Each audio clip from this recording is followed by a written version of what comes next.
this unit, we are going to be learning about conserving or saving the Earth's resources.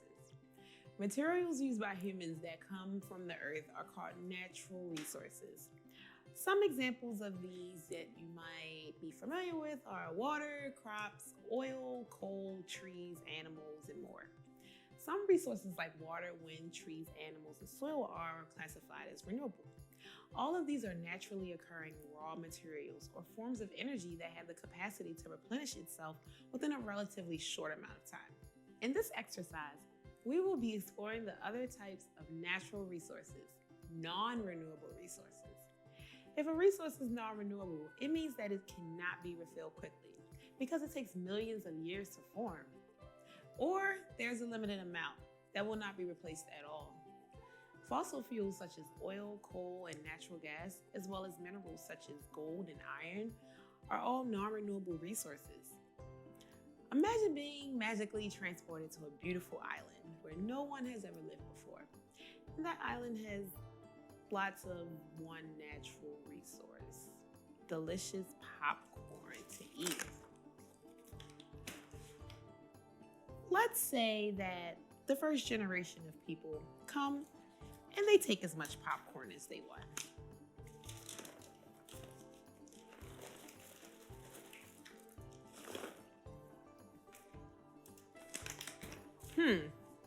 That first generation of people looked like they had all the popcorn they would ever need to get their energy.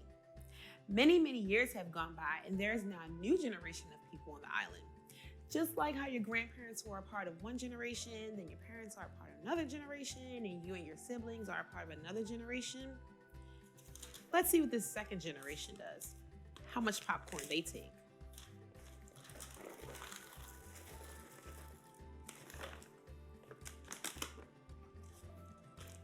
They took quite a bit.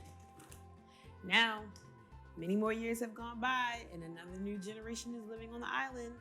They need to eat the natural resource for energy too. So they come, they get their energy as well.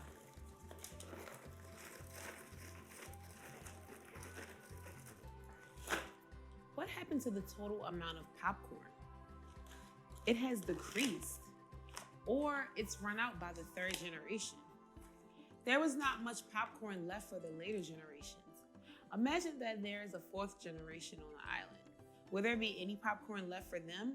Do you think any of the generations were thinking about generations that came after them, or do you think they were just trying to get as much popcorn as they could? How does this activity compare to what happens with resources in the real world? So in our lesson today, the popcorn represented non-renewable resources, which are resources collected from the earth like coal, petroleum, or copper that have a limited supply and will eventually run out. What does it make you wonder about this type of resource for future generations? Can you think of ways that we can conserve or save the non-renewable resources we have on Earth? In our next lesson, we'll talk about one of the Earth's renewable resources, water. But until then, bye-bye.